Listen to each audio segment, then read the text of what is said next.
Being 7 o'clock, we'll call the meeting to order. Roll call, please. Mayor Bosco. Here. Commissioner Baker.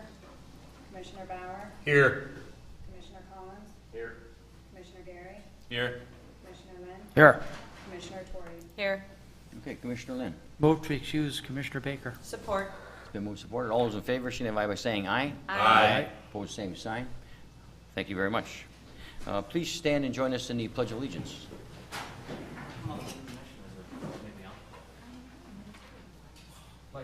Allegiance to the flag of the United States of America and to the republic for which it stands, one nation, under God, indivisible, with liberty and justice for all. Thank you very much. I'd ask those with cell phones if they would please put them on vibrate or silence them. We would appreciate it. And before we start tonight's meeting, I'd like to at this time have a moment of silence for former employee David Lesk, who passed away unexpectedly. David spent 22 years as a police officer, and when he retired, he was a detective sergeant here in Sault Ste. Marie. Thank you.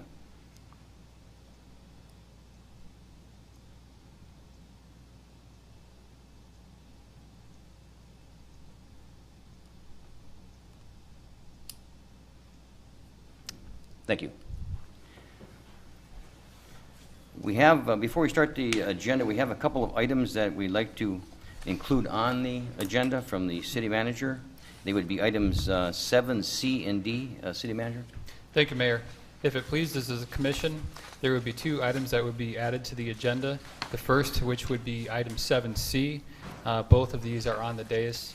The first one would be pertaining to Michigan Firefighters Training Council funding application, and item 7D would be pertaining to the West Easterday Avenue pavement patching with a request to award a contract for work.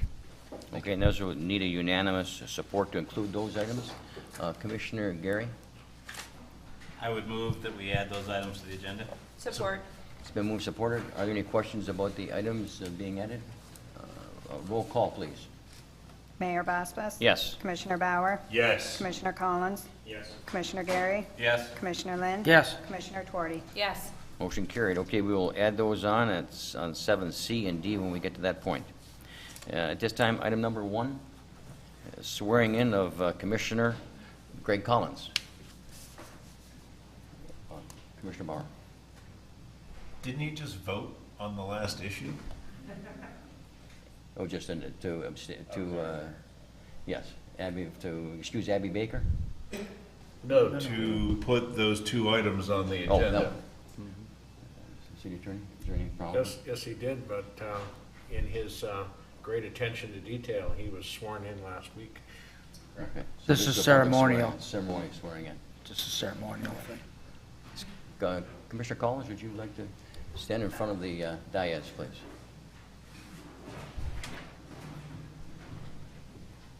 I'm going to have you raise your right hand. I'll read this and you say I do. I do solemnly swear that I will uphold the Constitution of the United States and the Constitution of this state, and that I will faithfully discharge the duties of office of City Commissioner in and for the City of Sault Ste. Marie, Michigan. Congratulations.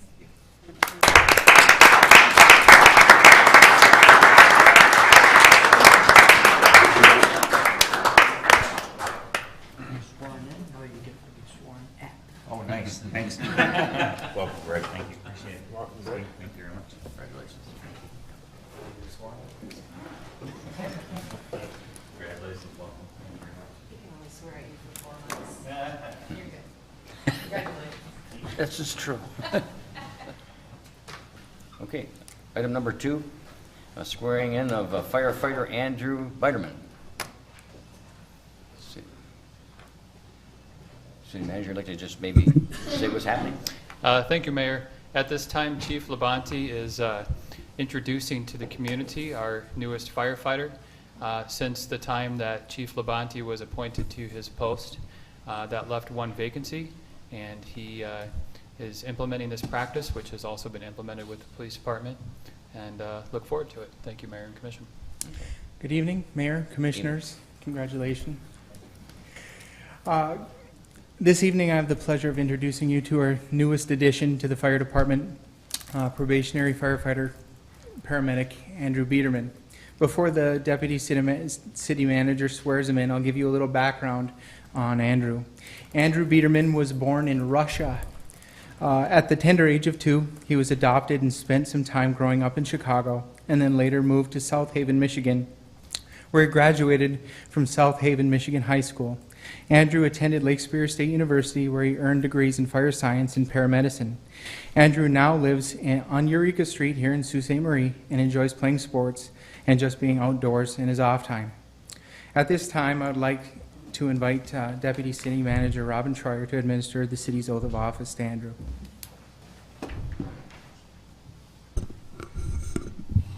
I'll have you raise your right hand. I do solemnly swear that I will uphold the Constitution of the United States and the Constitution of this state, and that I will faithfully discharge the duties of office of firefighter, paramedic in the city of Sault Ste. Marie, county of Chippewa, and state of Michigan, according to the best of my abilities. Congratulations.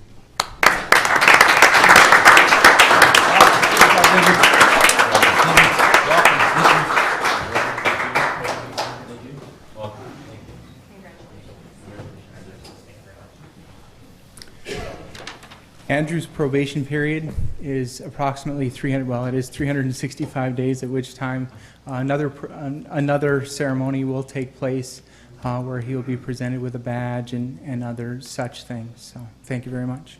Thank you, Chief. Item number 3, public comment on scheduled agenda items. Any person may reserve time to speak on an agenda item and not to exceed 3 minutes per person. Is there anyone in the audience that would like to speak on an agenda item?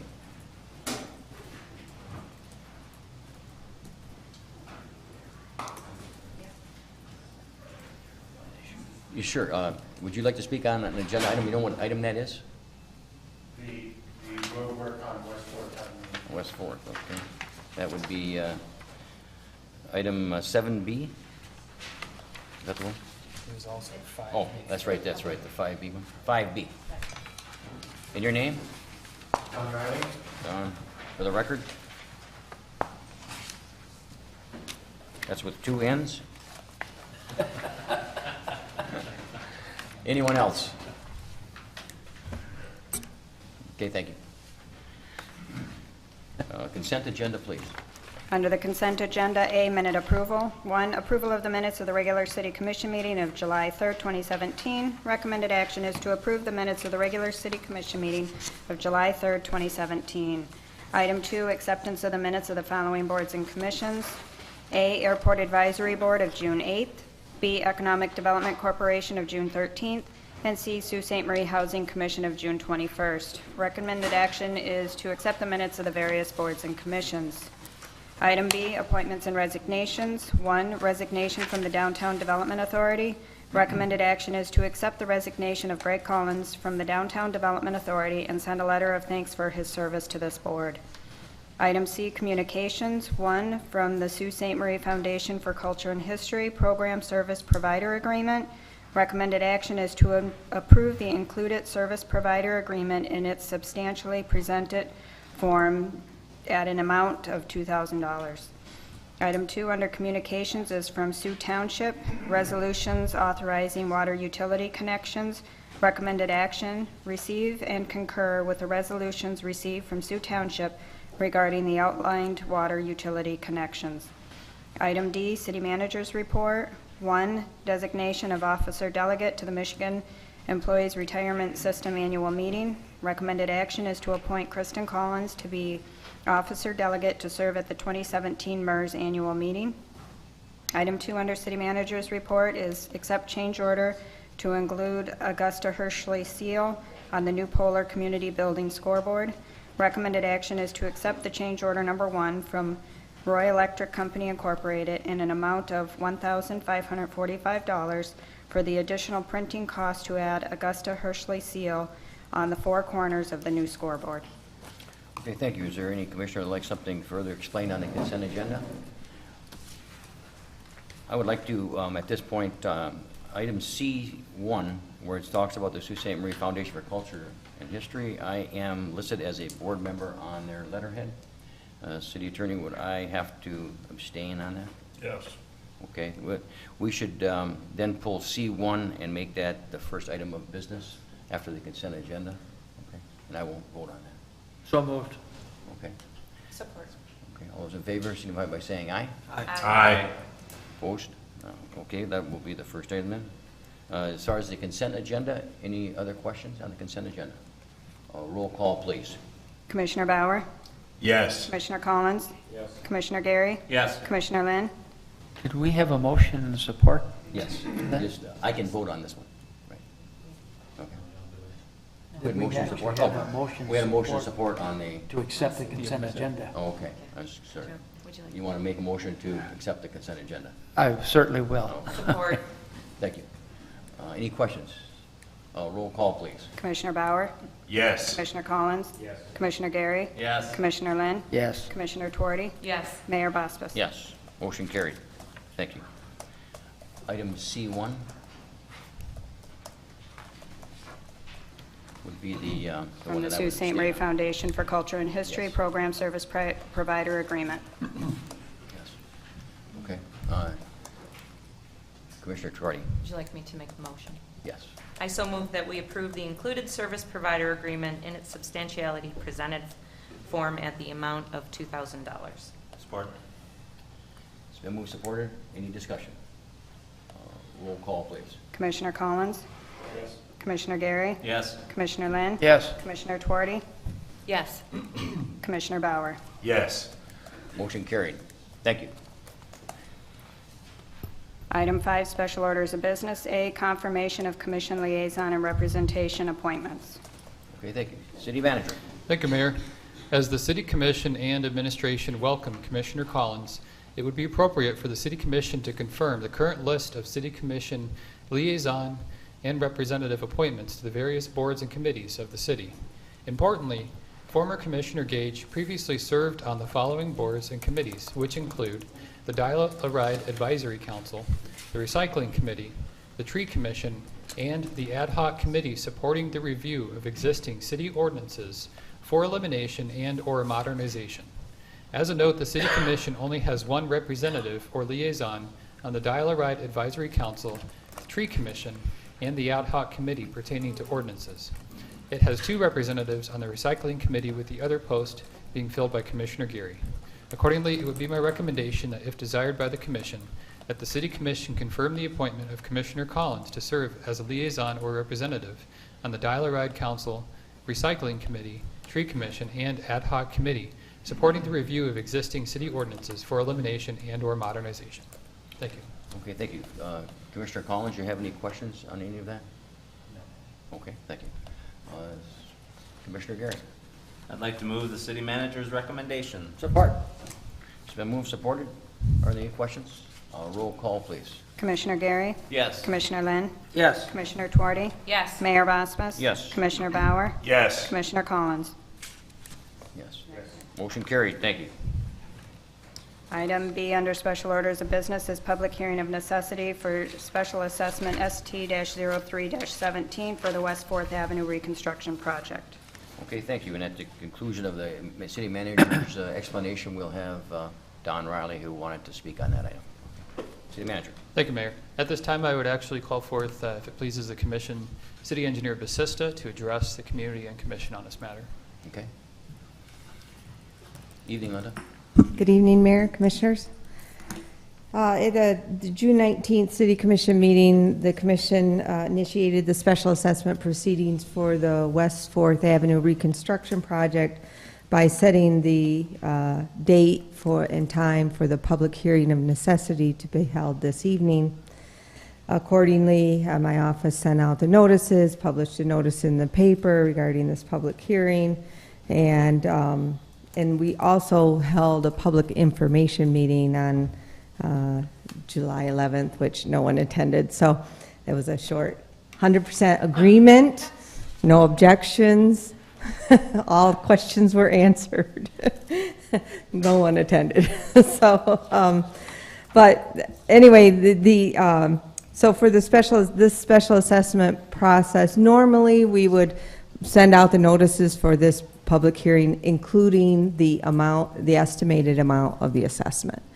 In this particular case, when we got ready to do the calculations for the special assessments at $40 a lineal foot, which has been the case for the past 2 CSO projects and other street projects, recent street projects, became evident that this particular street, being a major street with some properties exceeding 150 foot in front footage, that the method of calculating the special assessment really didn't match the benefit received, because a couple of properties would be paying just an excessive amount, while others, the benefit received just wasn't matching. So we're proposing that you hold the hearing of necessity, and the hearing of necessity is simply to determine the need for the project. And then the second hearing that would be conducted would be the hearing for the role setting. So at which time there would be one more city commission meeting in which we would bring the recommendation for what the roles would be. You would then set the date for the hearing to set the role based on our recommended formula. In this case, kind of leaning towards doing a formula based on just the number of driveways, something like that. So we'll be bringing that information back to you. So tonight, the only action you need to take is to conduct the public hearing, hear comments from the public regarding the need for the project, and then at the next meeting, when the information is available, we'll bring to you the recommendation for how the assessments will be calculated, and then you would set the date for the public hearing for the role, for setting the role. This project has gone to bid. It's a MDOT bid project. We did receive bids, and actually, as of this morning, 11 o'clock this morning, I received the contractor's proposed progress schedule, so I anticipate that they will be mobilizing and starting construction early August. Is the proposal pending execution of their contract through MDOT. Is the bid within the numbers that we... The bid was within the construction estimate and within the budget. Good. Okay. Commissioner Tuarte. Thank you. So if $40 a linear foot was your former calculation, do you have an estimate on what you're kind of leaning towards? No, like I said, I'm kind of leaning towards calculating it based on access points to the property. It can be based on a number of factors without making it too complicated. It might be access points and a much smaller front footage basis. Because of the hillside, I'm thinking. Yeah, it's there's not the usable. hillside, there's one property over 300 feet, there's the railroad, who, when How you you send them their assess them. special assessment, I don't know if they pay special assessments. I guess that was something we'll find out. Thank you. One more question. Did we receive a grant for any of this project? This is MDOT funded with the in two forms. One is the small urban program funds that we get $375,000 once every 2 years to also share with the Chippewa County Road Commission that is in the small urban area. They have in the county, there's a small portion of small urban funds. So typically we, you start 5 years out and you designate a federal aid eligible road, which are all major streets, to help fund the project. Okay. Then the second source was if you recall, the repurposed funds that were left over from West Portage. So these grants are strictly for federal urban aid projects, can only be used on major streets. Okay, so then my question, when you're doing the calculation for the new assessments, do you take the grant and the leftover money to reduce the total cost? We do not, because the way we fund our projects, we fund our projects all through street funds to match any grant funds. And the special assessment is never used to balance, create the balance. The special assessment has always been used to, even though it's directed towards that project, it goes in to replenish the funds that were used to fund the project. Okay, all right, thank you. There was only one more question before we move on out of the needs, and I understand that we're just talking about the needs, but before we move forward with really doing the assessment on the project, there is one property that, well, so I'm going to, Don Riley's property, which is the old firehouse, and there is some very special things on that lot that he's done to help with drainage.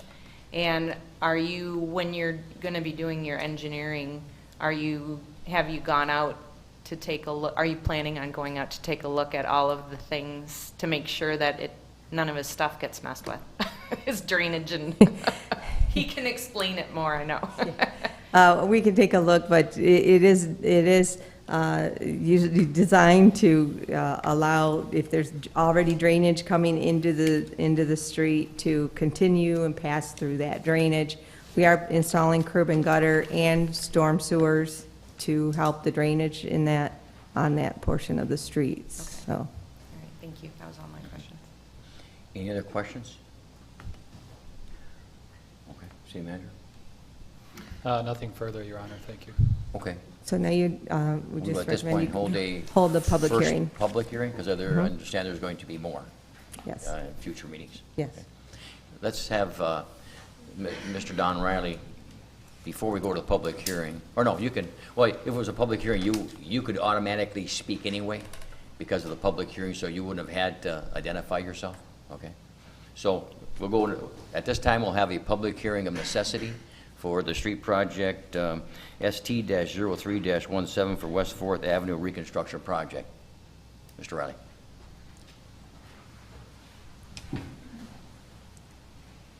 Thank you, City Commission.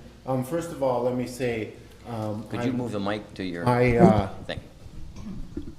the street really needs to be improved. I do have some concerns. I am the property owner with 310 feet. Probably half of that is the hill running into the street. It is the old fire hall. There are some considerations on my property. The fire hall used to be owned by the city of Sault Ste. Marie. And the lift station is further west of me. So when they designed the sewer for my home, it's quite the engineering feat.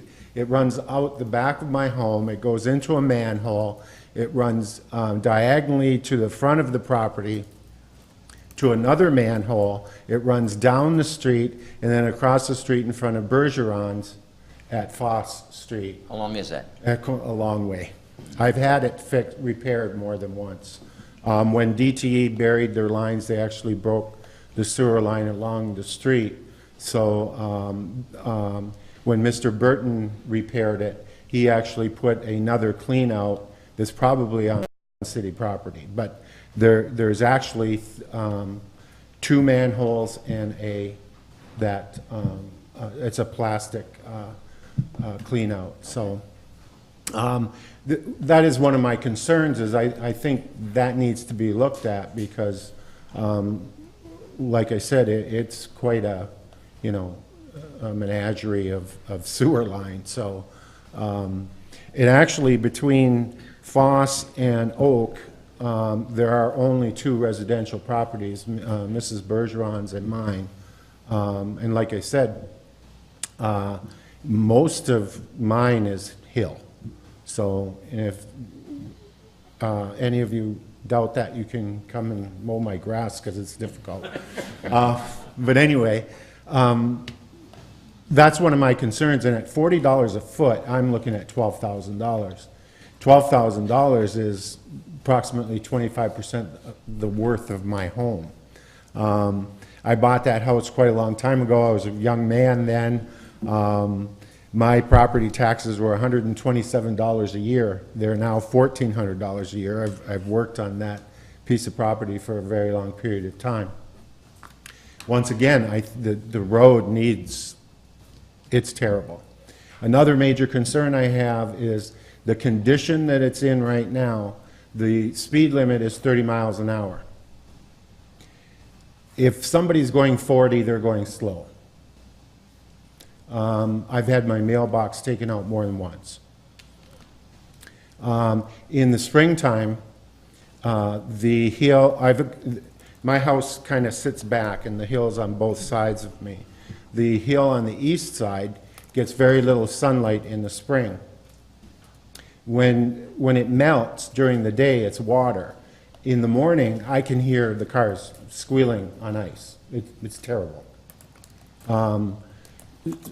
That is a big concern of mine, is that speed limit there, because like I said, it's 30 miles an hour and nobody goes 30 miles an hour. I mean, I've had people go by there, at least some of them probably 55 miles an hour. I can be outside doing yard work and somebody beeps the horn, and by the time I turn around to see what it is, they're over here. So it's quite the curve there. And my home is already very close to the road, so it was a fire hall. It needed to be close to the road. They needed to get to the tannery to put the fires out that happen almost once a week. So I'm just sharing some of my concerns. I hope that the engineer will come out and see what I'm talking about. The city crew was out to look for the water line, and they were actually digging on the wrong side of the driveway. So I went out and they said, put your shovel right there, and that's where they found and they thanked me because they said, well, they kept digging a hole that was on the wrong side. So once again, I have some concerns. The $40 rate is very significant to me. Like I said, that's 25% of the value of my house. So, and so much of my property isn't usable.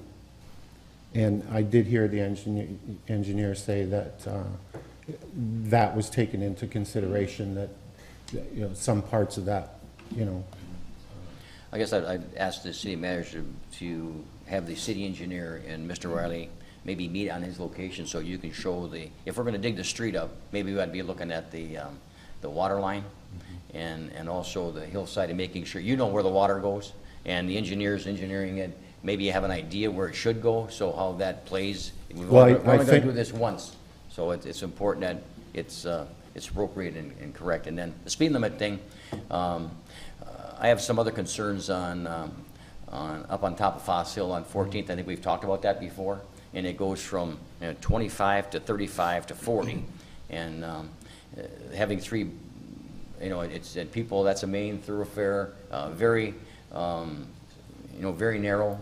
People quit walking on that street because the traffic's gotten so fast on it. So we're going to talk about that sometime in the near future too. But slowing traffic down, I think, along there is important. Anything else? Okay. Anyone else about the project? Okay, at this time we will close the public hearing. City Commission. Commissioner Tuarty. Do we need a motion to move to the second? Is there a second reading? There is thank you for that question, Mayor. There is no motion necessary tonight. The procedural motion or procedure tonight was to hold the hearing of necessity, and at the next meeting on August 7th is when the resolution of necessity would be adopted, and then the date of the public hearing for the confirmation of special assessment roll will be set for August 21st. Okay. Understand. Then we're moving on to the next item. Item 6, Communications A, is from the Planning Commission. Recommendation to approve a conditional rezoning request submitted by Larry Bittner to conditionally rezone approximately 2.17 acres at 900 East Spruce Street from R2 to I1. A is public comments, and B is scheduling of the second reading for the August 7th, 2017 regular City Commission meeting. Okay, thank you. City Manager. Thank you, Mayor. On this item, I would request that Community Development Director Freeman address the commission and community. Evening, Kelly. Good evening, Mayor and Commissioners. So our subject property is generally located at the far east end of East Easterday Avenue on the south side where it kind of intersects with Spruce and Ord. You can see the parcels that are outlined in the aerial. There are a couple different areas that we'll deal with through this presentation. So the areas in orange are owned by Mr. Bittner and are included in the rezoning request. The properties in green are owned by American Transmission Company. They're also included in this request. I've been in touch with them and they do not object to the rezoning of their properties. And the properties in yellow are also owned by Mr. Bittner and are proposed to remain as R2. His long-term plans are to construct a duplex on each of the two parcels. So the yellow ones are not included in this request. Here's a zoning map of the properties in question. You can see they're zoned R2. It's residential generally to the east, industrial to the north, industrial to the south, and kind of a mix of residential and industrial to the west. So his request generally is to rezone the parcels listed from R2 to I1, or I should say conditionally rezone. So I believe this is the first time that a conditional rezoning has been requested in the city of Sault Ste. Marie, and this is a mechanism that's in the Zoning Enabling Act that basically allows an applicant to seek a rezoning but to remove certain things from the list of permitted uses as a means to address concerns about the appropriateness for that district and the intensity of some of the uses that may be allowed. That just as a means to increase compatibility with the surroundings. So there are kind of, as I mentioned, there are a couple different areas of the subject property, so we'll kind of go through them one by one. The former residential parcel is located at the far southwest corner. It's the only part of the site that's been known to have residential uses on it. Those were discontinued sometime in the mid-'80s, which is right around the times the Jacobs family acquired them.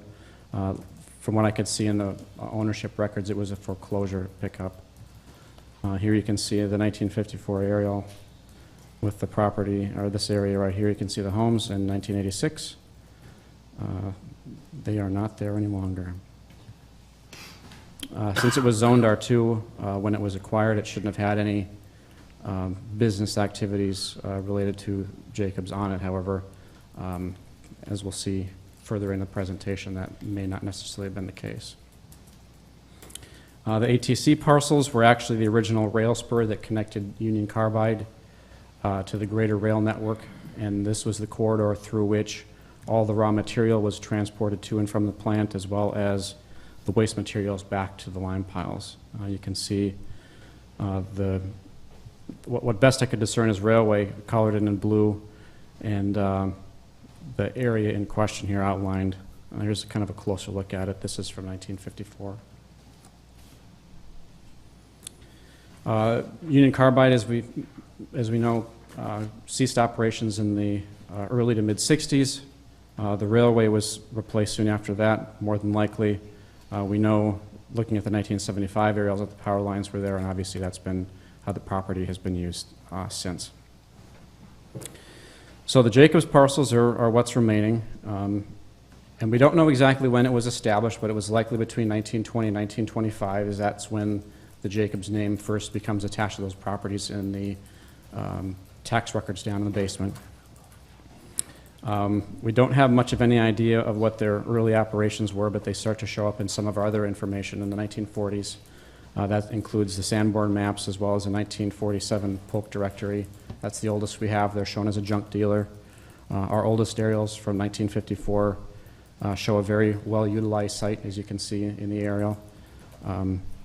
Quite a number of junk vehicles and scrap metal and piles of who knows laying about the property. Throughout time, you can see the changes, progression. Things starting to quiet down a little bit. They ceased operations in 1994, so this 92 picture is taken 3 years before closure. 2001, 2011, you can see the property starts to become overgrown through time. As far as the zoning history of the property, before 1965, it was actually zoned industrial. And the way that the permitted use system worked before the current zoning ordinances, it was a pyramid in that you can see in the industrial districts it allows uses in A, B, C, also business and industrial. So when you get to the very top of the pyramid, you can do anything you want, which is how we have the mix of single-family, business, and industrial uses all in a very tight cluster. Obviously, that was a very bad idea, and most communities don't do that anymore, which is why our 1965 ordinance stepped away from that, of course, but we're still left with the remnants of past decisions. So the rezoning of the property from industrial to R2 occurred in 1965, and that was by city action. Actually, the entire city was rezoned at that point in time because we stepped away from the ABC designations you saw on the last map to the R and the B and the I that we have presently. Now, we don't quite know how much attention was paid to various areas of the city when that rezoning action took place, but it was likely, given the nature of the mindset at the time, that environmental considerations were not part of the picture. You know, it was commonplace to just burn junk cars and dump things in the ground because they were going to wash away and things would disappear, or so people thought. So at the time, the rezoning action seemed like a sensible thing to do. As far as how the junkyard was able to remain, it was actually grandfathered in. It was what's called the legal non-conforming use, in that it was legal when it was established, but the time starts ticking once it stops. So that obviously occurred in 1994 when the junkyard use discontinued on the property. So whenever that date was, plus 30 days was when whatever came along to replace it had to conform to the R2 requirements, which is largely residential. So here we are, current day, 2015. The property was purchased by Mr. Bittner from the Jacobs family. He did his due diligence in the assessing office and saw that the tax classification was commercial because it was taxed as a commercial piece of property, and presumed that that also meant that the property had a commercial zoning designation, which wasn't the case. It was only after he closed on the property that came to light. As he intended to move his contractor's office and storage yard to the property, a use which was not allowed in R2, that became a bit of an issue for him. So first thing we did was to go to the Zoning Board of Appeals, and he received a use variance in May 2015. And with that approval, which was specific for the building contractor's office and storage yard, he moved through the process of improving the site to the point which you see it today with the storage buildings and renovated office building on it. So in March of this year, there was a noise complaint that was received by the city manager's office pertaining to an allegation that a diesel mechanic was operating on the property. And because the action from the zoning board was specific only to the contractor's office and storage yard, anything operating outside of that is a violation of the Zoning Board of Appeals order. I visited the property along with our ordinance enforcement officer and did indeed find the diesel repair business operating the property. At that point, I reached out to Mr. Bittner, gave him his options, which was basically one of three things he could do. A, discontinue the diesel repair use on the property, return to the Zoning Board of Appeals and request modification to his previous granted use variance, or request the rezoning of the property. Mr. Bittner elected to return to the Zoning Board of Appeals. That occurred in April of this year. He actually went through and asked for a few things. First was the diesel repair that we spoke of, as well as the ability to rent storage space in his buildings, as well as lease the front building for office uses or kind of like a salon, retail, whatnot. So the rental and retail uses were approved in the front, as well as the storage space in the back. However, the zoning board wanted a little bit more time to think about the diesel repair use, specifically they wanted staff to report back at a next meeting to see if something like that could be allowed on a trial basis. So give it a year, see how it works, and we'll revisit it at that point. I talked to City Attorney Canello, recommended against the idea, simply because once you grant a property right, it would be very difficult to remove. And because the buildings were built for storage, which is a different use classification from the building code than auto repair, there might be some very significant costs incurred in converting the building to that use, and it wouldn't be fair to Mr. Bittner to make him go through those exercises only to lose that ability in 12 months, let's say. So the zoning board ultimately decided to deny that request, which was in line with staff's recommendation at the time. As such, this rezoning is the last administrative remedy which Mr. Bittner has. So while he was doing his site work for the construction, he had some environmental work done on the property. There were 7 soil samples taken throughout the property, which you can see here, the various locations of the 7 on this map. There were several exceedances of the drinking water direct contact standards for a number of substances which I cannot pronounce, as well as a number of elements which you can see here. SB1, which is the one that's in the residential area at the far north east corner of the property, had no exceedances, and SB6, which is right along the rail lines, had 9. Here's the locations of those 2.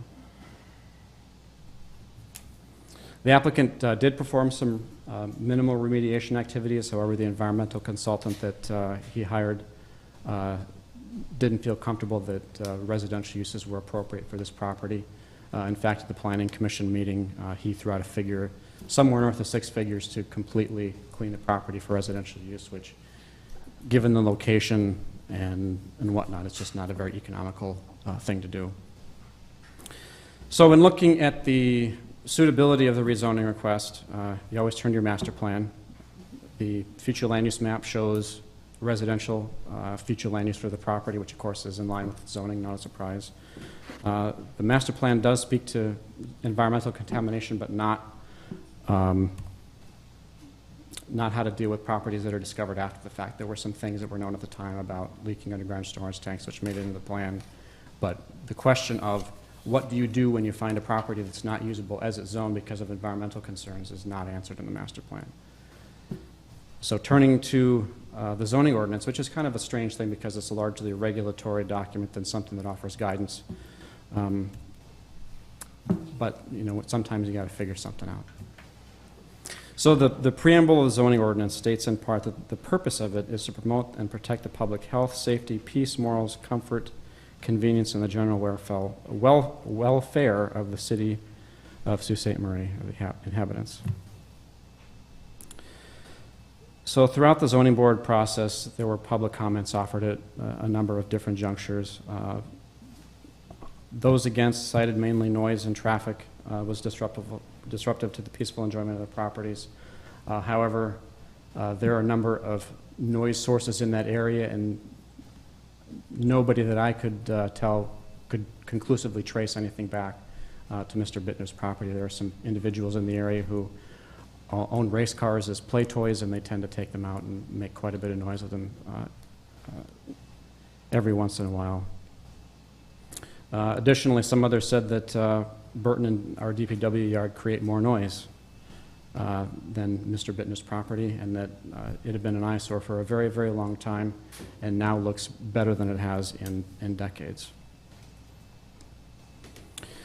So for the rezoning, and being it's a bigger picture thing and permanent, I kind of looked at 2 questions. One, is the present zoning designation appropriate for the property? And if the answer is no, what is the appropriate zoning designation for the property?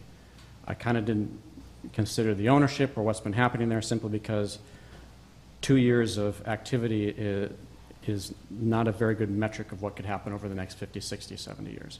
Because the zoning survives ownership, it survives use. So it should be a 30,000-foot view. So based on the environmental findings, the property is not suitable for residential uses. I don't know as if anybody could make an argument to the contrary. And in 50 years of R2 zoning, it's only seen residential uses discontinued in the form of the houses that were demolished in the mid-'80s. It's not a very attractive piece of property for residential, simply because of the power lines that are there, the line piles, and the known environmental contamination.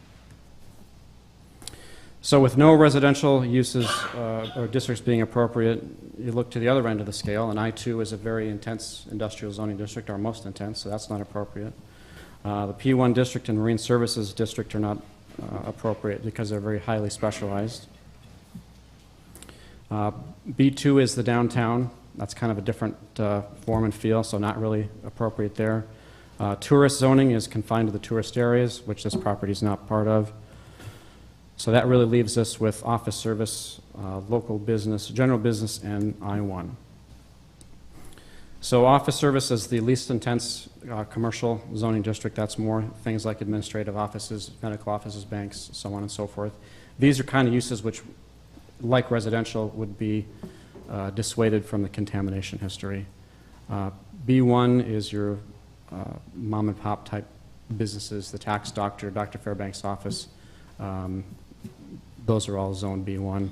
Not really an appropriate designation here. B3 is what you see on the business spur, large high traffic generation. Not terribly suitable here.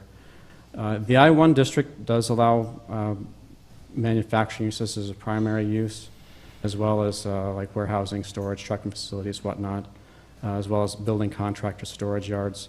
Manufacturing is not appropriate for this location. And as a result, Mr. Bittner has voluntarily removed all of those uses from consideration through the conditional rezoning process. I believe I included an entire list of the permitted use list in your packet. Things remaining in the I-1 include things like warehousing, testing labs, contractor storage yards, and building material sales, among others. The zoning ordinance requires that all those uses be conducted in an enclosed building or screened with a minimum 6-foot tall fence. Mr. Bittner's property is already largely compliant with that because he's got a fairly tall fence surrounding it. The B3 uses are also permitted in I-1, and he's removing things like funeral homes, car washes, bottling works, adult uses, and apartment complexes of 4 or more units. He's retaining the uses listed here, which include things like auto repair, governmental public offices, retail cold storage establishments, et cetera, as well as outdoor sales for autos and self-storage facilities subject to the conditions. So, in my opinion, this conditional rezoning strikes the best balance between limiting uses to protect the surrounding residential areas, but provides Mr. Bittner with some economic usability of the property, which truthfully can't be safely used as it's zoned. As far as public comment prior to the Planning Commission meeting, which occurred last month, there was one phone call from an individual inquiring about permitted uses, as well as a petition that was signed. I believe a copy of that was included with your packet. Additionally, this afternoon I got a call from Rick Clark, and he couldn't make the meeting tonight, but wanted me to pass along that he has lived in his home for 40 years. He's, I think, 2 doors west of Cook's Auto Body. He said that in his experience, the DPW yard, Burton's, and Cook's are all louder than Bittner's property. Additionally, his neighbor to the east is a big fan of Harleys, and they generate quite a bit of noise, especially at 6:30 in the morning when they're idling out in the driveway. So he has no issues with Mr. Bittner's rezoning request. Planning Commission considered this request at their June 22nd meeting, voted 8-0 to recommend approval of the request, which was consistent with the presented staff recommendation. So my recommendation to the City Commission tonight is to approve first reading of the ordinance and schedule second reading for the August 7th, 2017 meeting. Okay, thank you. City Manager, before we go, don't leave because the Commission might have a question before we go to the public comment. Just a clarification that the memo doesn't include the verbiage that's on the agenda, but the agenda does specify that there are 2 different components for Commission consideration. The first is to hold and receive, hold a period during which public comments would be received, and then the secondary would be the recommendation, my recommendation, concurring with the findings of fact from the exhaustive process through which Community Development and Planning Commission reviewed this, the scheduling of the second reading, holding of the first reading, and the scheduling of the second reading for the August 7th 2017 regular meeting, and just appreciate your presentation, Mr. Freeman. Okay, thank you. Commissioner, you have a question for Kelly before we go to public comment. Commissioner Tuardi? Yeah, just one question. Really, really, really good presentation, by the way. But so where does the conditional part come in to this? Because I'm still, as a business owner, I'm concerned anytime you say conditional. Why is it considered conditional? That's just the name that they decided to give it. If it's approved by the city commission, it's a permanent thing, provided that Mr. Bittner operates within the parameters that were included in the ordinance. Another thing that I should have pointed out in my presentation too is that runs with the property. Okay. So a sale would not change anything on that, on the permitted use list. Okay, all right, thank you. Anyone else? A question for Kelly? Okay, thank you. At this time, we'll go to the public for public comment. Anyone have public comment on this? I see Mr. Bittner is here. If you'd like to address the commission, we'd appreciate it. Could you identify yourself for the record, Larry? Larry Bittner, sir. A little bit about your comment on the, what was it, the stipulations. Just like everybody to know on the board that I'm not looking to have a big factory there or something like that. Again, it's kind of like the mom and pop operation. But other than that, I'd like to talk about 1965 when the group zoning took place. You know, we didn't have the technology like the Mackinac environmental to test grounds and stuff like that. So it was just unawareness.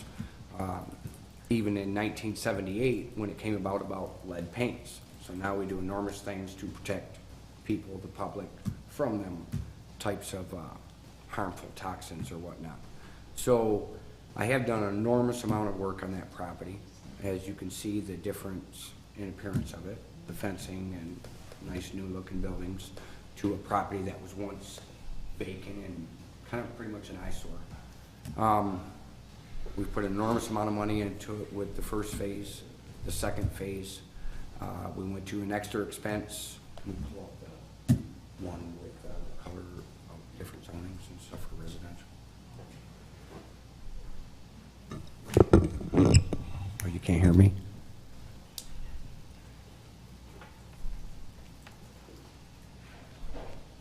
Talk about that.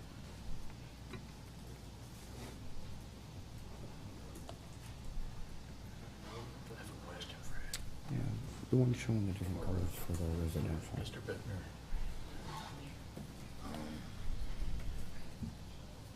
Yeah, that's it right there. So this one here clearly shows with the residential to the right there and the fencing.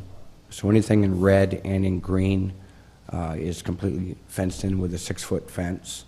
The residential lots, we went to an extra extent to make sure that that was deeper than was requested by Mackinac Environmental. Paul, who's not here today, but he'll be at the next meeting, to make sure that them two residential sites, which are the closest ones to the bulk of the residential.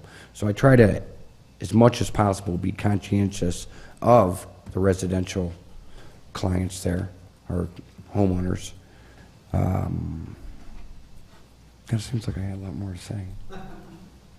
I'm sure a few other people here in the audience are going to have some more things to say about the jobs that this site has created. And I think that's it, unless you guys got some questions for me.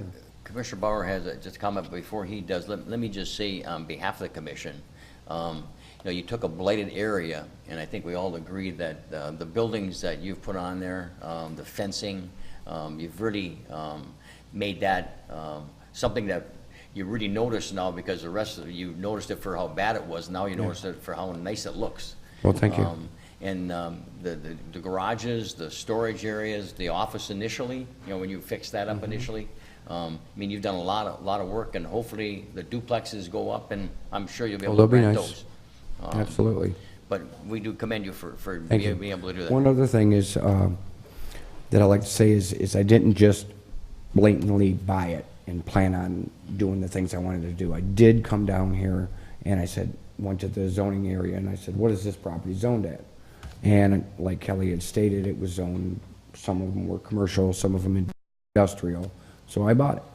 And then I found out at a later date from a different office in the city building here that it was bulk zoned in 65 to R2. From that point, it's just been every time I turn a corner, So, I got to jump. a few more I was hoops. going to say jump through a hoop, but I got to go through a process to be able to do a couple little things. But just because it's has the potential and it should be zoned industrial, it doesn't mean that it's going to change how it's progressing in RAM. You know, so. Okay, thank you. Commissioner Barr? Yeah. With the long history and everything, I guess my question is for you. Why didn't you wait until the decision was made before you went through all the effort and spent all the money, you know, that you spent doing these things to the property that would require rezoning? Well, I did do that. How many zoning boards did we go to for each little thing that we changed? Yeah, because I read that where you went to the zoning board of appeals a couple of different times. You know, the one which was, I believe, in 2015, where they did approve that you build the offices, but not the rest of it, and then you built the rest of it. Well, they also approved that I could have my rental company there when I bought out a portion of Millet's when they went out of business. So I bought several of the boom and scissor lifts. I hired Tony Heck, which was the lead mechanic for Millet's, to do mechanic work on my equipment. So at that time, I thought it was mechanic work because I was able to have a rental store, you know, to be able to fix my own equipment. I thought it was within the parameters of having that. And then I found out at a later date that a specific mechanic shop was not allowed.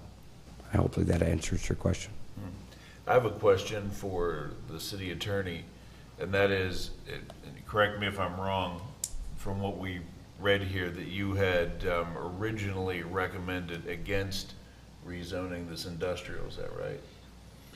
My recommendations were a use variance that should not be engaged in for this parcel, and then it was better off to go through a rezoning process. Okay. So use variances are very narrow and very constricted, and I got you now. We're good. Okay, thanks. Any other questions of Larry while he's here? Commissioner Tuarte? Thank you. Just one quick thing, and it's relatable, but hasn't been discussed tonight. Is the ATC property currently where the ORV and snowmobile trail run through? Because I know that they run right through there, and It used to at one point, but now there's, and there's still some old signs there. They're old enough to where they're almost falling over now. But it actually runs across right there to that bump out in the street where Spruce Street is, and then it goes down, I believe, to where the tree disposal is between Burton's and between the city building, Okay. water department there. I think it goes back in there somewhere, if Okay. I'm not mistaken. Okay, But it all right. did used to go through there. I just wanted to make sure it wasn't going to be impeding on your property if No, you were to put no. up fences. Okay, thank you. Yep. Okay. Any other questions of Mr. Bittner? Thank you. Yeah. Thank you. Anyone else? Sure, if you'd like to come to the microphone. If you'd identify yourself for the record, we'd appreciate I it. am Chris Caudill. I am the owner of Caudill Diesel Auto and Equipment Repair that Larry is leasing to my property that we are talking about the rezoning. I don't really have much to say, just to let you know that from the business hours of 8 to 5, I do conduct business at this place as far as repairing Larry's lifts and everything and such. I try to keep the noise down to a minimum, but there is neighbors that do have loud vehicles, bikes, cooks. We have people that pull out of cooks doing donuts in the middle of the road, and people look at me as I am the inconvenience, but it's not me that's doing the inconvenience. Other than that, everything else around there is everybody else has toys. And I mean, I'm not the one being loud after hours, but I have seen stuff during business hours that would probably look at me thinking that I am the inconvenience. And that's not me. I do all my business in my shop, inside, indoors, and the loudest thing that I might have is my air compressor. So I just wanted to put that in the deal, and I don't know if that helps anything out. So if there's any questions, and then other than that, I'll sit down. Thank you. Thank you. Anyone else? If you could identify yourself for the record, Bruce. we'd Bruce appreciate it. Burton from Burn Excavating. Also, like you know, the property is on a truck route. That is a truck thoroughfare through there. So if any materials comes into the city dock, like the salt, all the trucks, the heavy trucks run that route. But I was hearing when there was a few people here with concerns about the property and the noise, there's more noise from the trucks that run hitting the bumps in the road than there would be from the business.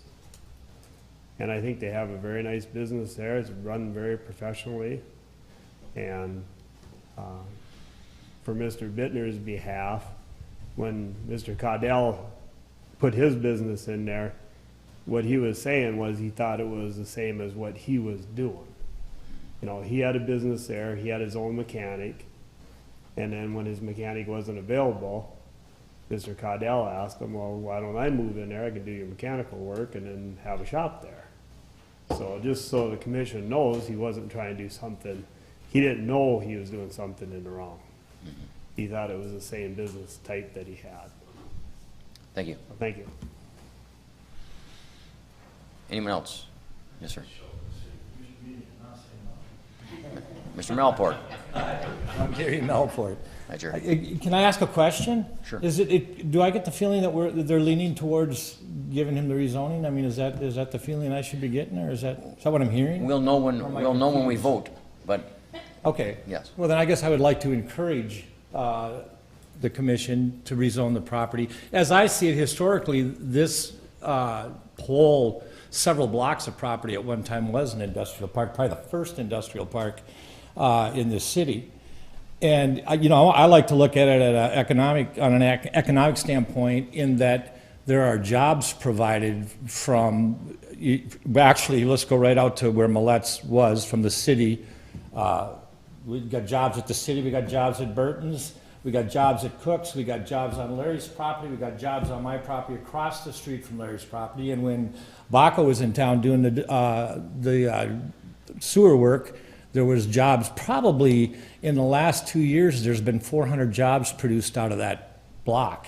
And jobs, not just jobs, but pretty good paying jobs. Not jobs like we get out of the industrial park on the other end of the city. And I'm not bad-mouthing that. I'm so appreciative of those jobs. But, you know, I would like for the commission to take a strong look at what it does to us economically. I do a lot of work in northern Michigan, not just in the UP. I hire people here and take them with me.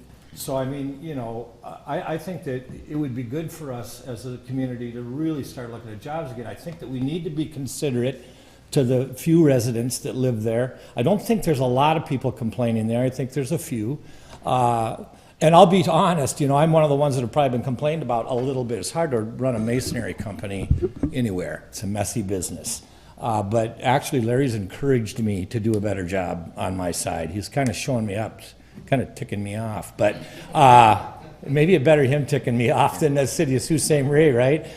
Anyhow, that's my standpoint, is that we have to have a place to conduct business. Why not the place it started? Mm-hmm. You know, why not rezone this property back to being industrial or commercial, so that we can run businesses out of it and get some of these kids working in Sault Ste. Marie, instead of having this, you know, this lull that we've been not enjoying for so many years. So I would encourage that you do I think what he's done has been done in really good taste. Again, he encourages me to do more. We've been doing more on our side as well because of it. But it, you know, sort of fits in, because when somebody starts that and you start to improve that property, everybody kind of wants to join in. And I think that whole sector could look a lot better, it'd be a lot easier to conform to what the city would like if it got more organized. And I think by this rezoning and by, you know, the fence, my property, for instance, we've been, I don't know what's going on with it right now, but they wanted my property fenced, and it can't seem to get out of zoning, or out of, I don't know, I'm not sure where it's stuck at, but it's stuck. And, we're ready to move forward with that as well. So I think that by what you're on the forefront of doing is perhaps pioneering what could be a pretty nice industrial park, that we could all Yeah. participate in, be proud of, and provide some jobs out of. Thank you for your comments, Jerry. Okay, Appreciate thank you. that. And we do hope it rubs off. Okay. Okay, anyone else? Okay, at this time, we'll close the public comment, City Commission. Commissioner Lynn. Your Honor, I would so move we schedule a second reading for August 7th, 2017, at the regular City Commission meeting, and hopefully this passes. Support. It's been moved, supported.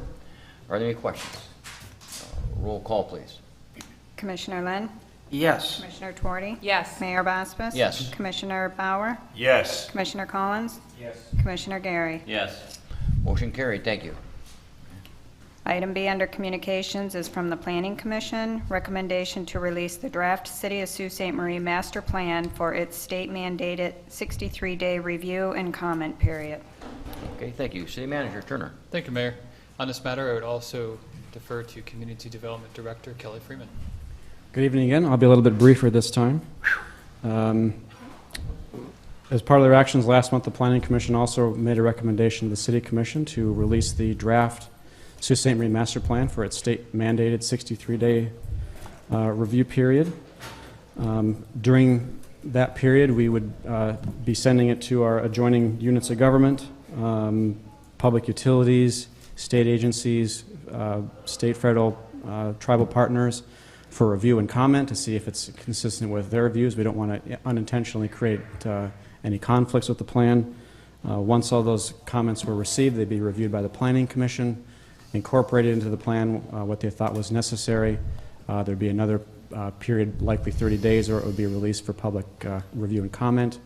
Those would come back to the Planning Commission, be reviewed, and then a recommendation would be sent to the City Commission. Bottom line, we're probably looking at the end of the year when this is finally finished up. Okay, thank you. City Manager, anything further? Thank you, Mayor. I appreciate that presentation by Mr. Freeman. The process of a master plan is very intensive, requires significant input from a number of stakeholders, the Planning Commission, City Commission, certainly as depicted by the last subject matter covered on the agenda, that does have ramifications for the long term, so certainly we welcome public comment on the document, and it would also serve as the foundation for a future revision of the zoning ordinance and also the construction of a form-based code. Okay, great. Commissioner Gary. I'd make a motion to approve the release of the master plan as presented. Support. It's been moved and supported. Are there any questions? Roll call, please. Commissioner Twardy? Yes. Mayor Bospas? Yes. Commissioner Bauer? Yes. Commissioner Collins? Yes. Commissioner Gary? Yes. Commissioner Lynn? Yes. Motion carried. Thank you. Item C under Communications is from St. Mary's Parish Council, request to erect a monument on City Hall grounds. Okay, City Manager. Thank you, Mayor.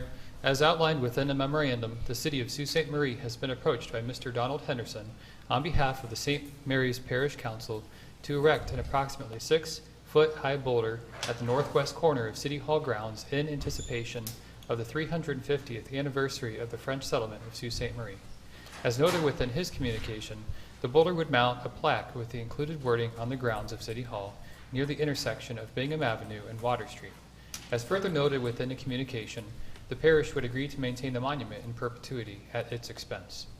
City Attorney Canello has reviewed the wording as well as the proposal and has identified no legal concerns with either the wording or concept. It was also noted that currently the city does not have an adopted policy regarding the placement of monuments on the grounds. And it was also noted by Deputy City Manager Troyer that should this move forward, it would have to be reviewed by the State Historic Preservation Office because of its permanent placement on the grounds of City Hall. Mr. Henderson is here tonight, with my understanding, to address the Commission, and it would be my recommendation that, if approved by the City Commission, that it directs City Administration to move forward with this and contact the State Historic Preservation Office regarding the ability of the city to place this on City Hall grounds. Okay, thank you. Well, we, City Commissioners, would like to welcome Mr. Don Henderson and his wife, and they spend their summers here, and born and raised here, and then We're here year-round now. okay, great. Yes, indeed. Yes, thank you very much for this opportunity to address you. As Mr. Turner mentioned, the idea would be to erect a 6-foot boulder at this corner over here, which was generally acknowledged as the original location of the First Mission Church in 1668. Really, the only written record of this is in the Jesuit Relations writings of 1969 and 70, volume 54, in which it's related that Father Marquette, upon visiting here, named the First Mission Church St. Mary's. He named the city at that time, even though it was not adopted by name, certainly. And he also named the rapids. And if you notice the sign over there on the Falls Canal property, it says St. Mary's Falls Canal. In the French, he named it Sainte Marie du Sioux, but basically St. Mary of the waterfall or rapid. It's not a very good translation from the French. But in later maps, in the early days, there are only 3 locations shown in what is now Michigan. And that's basically Sault Ste. Marie, long before it was named as a city, Mackinac Island, and Detroit, shown on the early maps as places of settlement and so forth. So we think that the 350th anniversary coming up next year is very important to recognize how the city came about its name, how the church came about its name, and how our canal came about its name. It was all done by one man. We've had the wording on the plaque reviewed by our noted local historian, Mr. Bernard Arbick of the Chippewa County Historical Society, and I'm sure you're familiar with his definitive history, City of the Rapids, Sault Ste. Marie's heritage. There are also other writings which support this. The Story of Sault Ste. Marie by Stanley Newton, published in 23. The Story of Bowading by Edward Henry Capp in 1904. He was a minister from Sault, Ontario, and his early years are about this side of the river. And finally, of course, The River of Destiny by Joseph Bayless, probably our most famous sheriff of Chippewa County. So that's how we arrived at it, and we thought it would be meaningful to go ahead. You have the wording in front of you, and I can read it if you want, but Sure. I'm sure you will Why see. not? It's not that long. All right. St. Mary's Church. On this site in 1668 was built the first permanent wooden structure in what is now the state of Michigan. This was St. Mary's Church, erected by the French Jesuit fathers Jacques Marquette and Louis Nicolas to minister to the Ojibwe community. The church, the city, and the river rapids were all named St. Mary du Sioux by Father Marquette in honor of the Blessed Virgin Mary.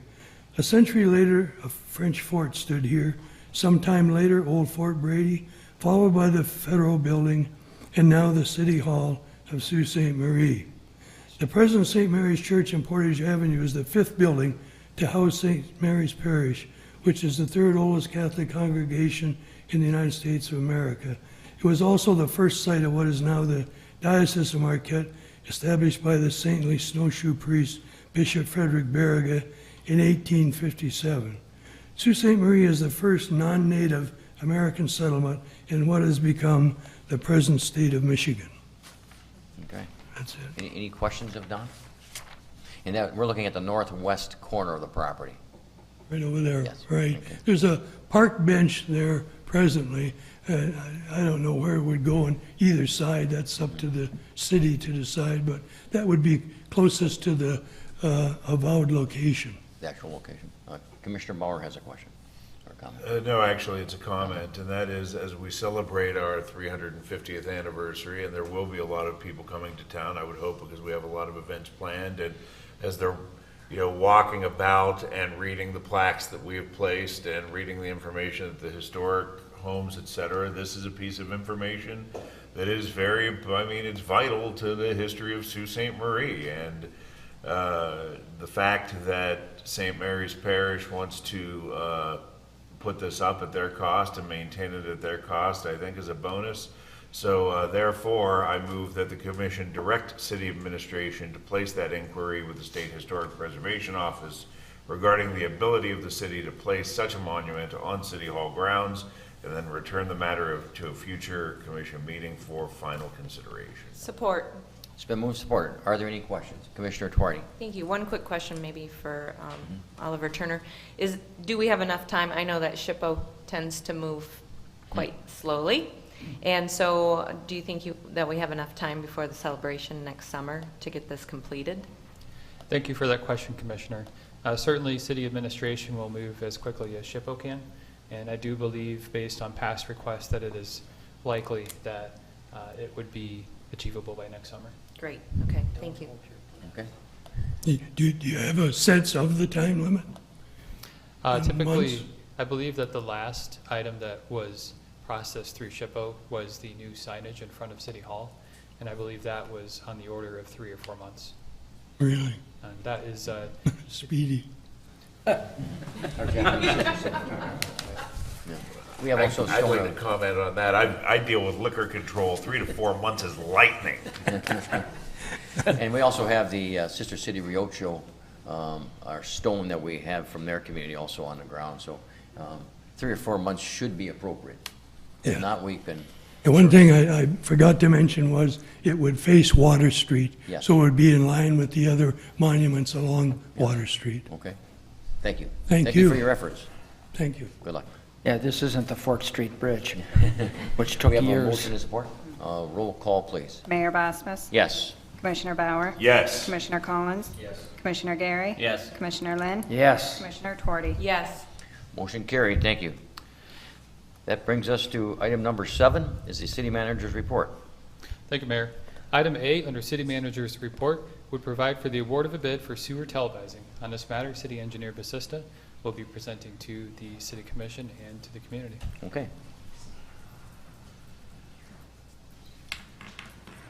Linda? He's a lot taller than me. On July 11th, we received bids for televising a group of old sewers that are part of the SAW grant that we received a few years ago. This is part of the process of evaluating and assessing our sewers for the asset management for sewer system. And there were 2 forms of televising that we asked for. One is this for pricing. One is the standard televising that we've always done. It's just a camera that goes through the sewer and it stops when it sees a defect or a connection point or whatever, and records it and then moves on. The second process that we asked for contractors to bid on, give us prices for, is a panoramic televising, and it's a digital, very high-density digital process that once it's 360 degrees, and so they move through the pipe, but because it's digital, we can then take the information and just lay the pipe out and see the defects, and so it's much clearer on the defects. So we asked for bids on both because we want to evaluate the panoramic and just needed to see if it was going to be much more expensive than the standard. And so we would like to do the panoramic, and we are recommending Tunnel Vision for the contract, as they were low bid for the panoramic with meeting our timeline with mobilizing immediately upon award of the contract and finishing in 2 to 4 weeks. We needed that more timely service because we have one more contract of sewer televising to get done, and we'll, by having this information in hand, we'll know which process we want to spec for the next round as well. Okay. And so the motion is to city manager? The motion would be to award it to Tunnel Vision? in the amount of $32,242.50 to Tunnel Vision, as it was the lowest responsive bidder, meeting the time requirements of the city. Okay, thank you. Commissioner Tuarte. I move that we award the contract for sewer televising B-24-17 in an amount of $32,242.50 to Tunnel Vision as the lowest responsive bidder. Support. It's been moved, supported. Are there any questions? Commissioner Bauer. And what channel will that be on? Because sometimes I suffer from insomnia. We can put it on our website. I also have to say I'm just joking because I never suffer from insomnia. I don't have any trouble sleeping. Any other questions? Roll call, please. Commissioner Bauer? Yes. Commissioner Collins? Yes. Commissioner Gary? Yes. Commissioner Lynn? Yes. Commissioner Twardy? Yes. Mayor Boswin? Yes. Motion carried. Thank you. Item B, under City Manager's report, would provide for the approval of an agreement with the Michigan Department of Transportation for West 4th Avenue between Ash and Hyde Streets project. On this matter, City Engineer Basista again. Okay. And once again, 4th Avenue item, this is to approve the contract between MDOT and the city for the construction of 4th Avenue. And this is just standard practice. We did it recently for Spruce Street, and I just need to approve this contract for 4th. Okay, Commissioner Lynn. So moved. Support. It's been moved and supported. Are there any questions? Roll call, please. Commissioner Collins? Yes. Commissioner Gary? Yes. Commissioner Lynn? Yes. Commissioner Twardy? Yes. Mayor Boswin? Yes. Commissioner Bauer? Yes. Motion carried. Thank you. Item C, under the City Manager's report, would provide for the approval of a Michigan Firefighters Training Council funding application. On this matter, Chief Labani, would you please provide information to the Commission? Okay. Evening, Scott. Good evening. Hello again.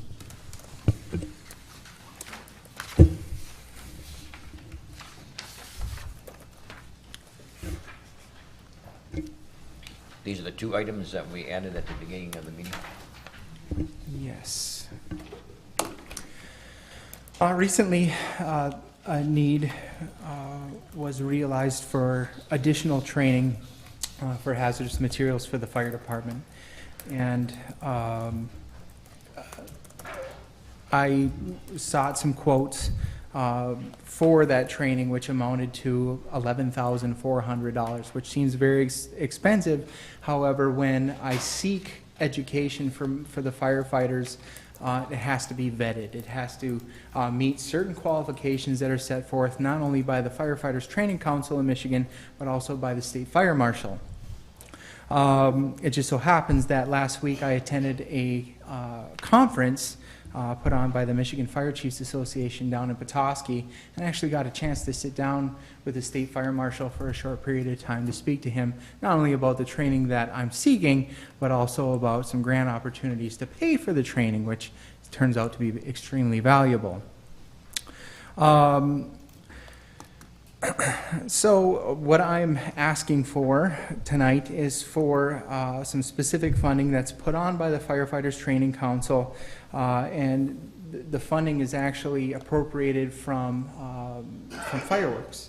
Back in 2011, Public Act 256, which is called the Michigan Fireworks Safety Act, was adopted to assist with funding for firefighter safety, and it essentially helps out with the training of 1,029 fire departments over the state of Michigan, which equals 34,500 firefighters.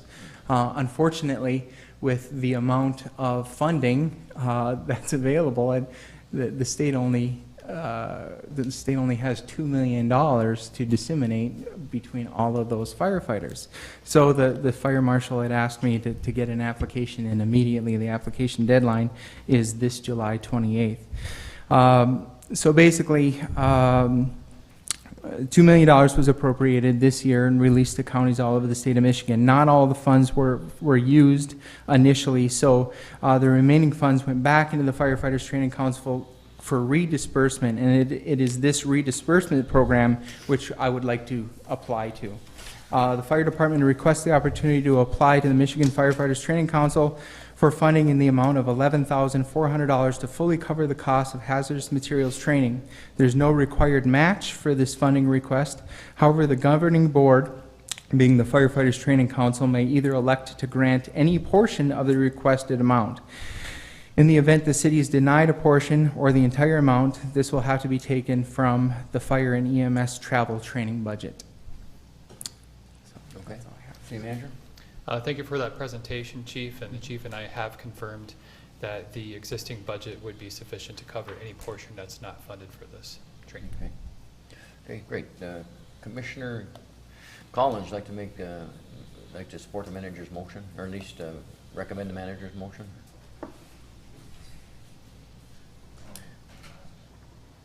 Put your glasses on so you can, there you go.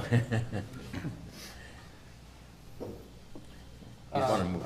So I'd like to make a motion that the city commission authorize the city administration to apply for training funds through the Firefighters Training Council in the amount of $11,400 as presented. Support. It's been moved, supported. Are there any questions? Roll call, please. Commissioner Gary? Yes. Commissioner Lynn? Yes. Commissioner Twardy? Yes. Mayor Bosmas? Yes. Commissioner Bauer? Yes. Commissioner Collins? Yes. Motion carried. Thank you. Item D, under the city manager's report, would provide for the award of a contract for work associated with West Easterday Avenue pavement patching. Again, city engineer assistant. Thank you. Okay, if you've been, traveled down West Easterday in the last 5 days, you would see that our DPW has removed portions of the medians at the Meridian intersection to accommodate the left turn lanes that are part of the improvements, ped and bicycle improvements projects that you approved at just a recent meeting. I had estimated that to pave those patches would be near or under $10,000, so proceeded with our purchasing policy to obtain quotes for the paving, and it was advertised on the city's website for a week per our policy. I did send it to 4 contractors, the closest available paving contractors. That would be Payne and Dolan, Norris Contracting, Baco, and Reith Riley out of Gaylord. I received quotes from Norris and Baco only, and total cost exceeded the $10,000. Norris was low on the quote with a total of $13,650. Because I specifically asked contractors to sent the quote to them, and based on just recent bids, for example, Spruce and West 4th, we only had 3 contractors bid on those 2 projects also. And Payne and Dolan didn't bid. Baco, M&M, and J&N were the bidders for those projects. So paving is, the pavers, contractors are very busy this year. It's a good indication of the economy, but it hurts us in trying to get small projects done. So the quotes were due the day the packet had already gone out, so I asked that this item be brought to City Commission because it's over $10,000. City Commission can waive the sealed bid provisions of the charter for projects over $10,000 if get the right language, that if by the recommendation of the city manager determines that it would not be advantageous to the city to obtain sealed bids. So recommend that City Commission award the contract to Norris Contracting, waiving the requirement to go for sealed bids. Okay, thank you. City Manager. Thank you, Mayor. Certainly appreciate the city engineer's work to make this project a reality in a compressed time frame. And what's presented in front of the City Commission is a memorandum under the recommendation section. There are 2 portions.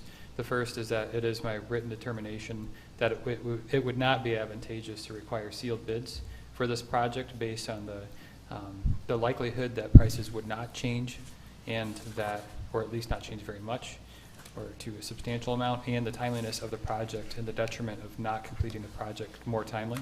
And it is my recommendation that the City Commission waive at least the sealed bid provisions of the ordinances for purchases over $10,000 for pavement patching on West Easterday, and award the work for the paving to Norris Contracting in the amount of $13,600, having the lowest quote, which was received through other established processes for what was anticipated to be under $10,000 in work, and the ability of the contractor to perform the work. Okay, you have a question? Let me just say there are two recommendations. One is to waive the sealed bid, and the second would be to award the bid to Norris. So there'll be two separate motions. Commissioner Collins. It's actually a question for Steve. So Norris Contracting is actually a client of mine. Is that a conflict? No, it is not. Okay. Commissioner Lynn. So move the first recommendation of the city manager. Support. And that's to waive the sealed bids. You understand? Their support. Any questions? Roll call, please. Commissioner Lynn? Yes. Commissioner Tuarte? Yes. Mayor Bosmas? Yes. Commissioner Bauer? Yes. Commissioner Collins? Yes. Commissioner Gary? Yes. Motion carried. Thank you. Commissioner Lynn. So move that Norris Contract and be awarded the bid for $13,600. Support. It's been moved and supported. Are there any questions?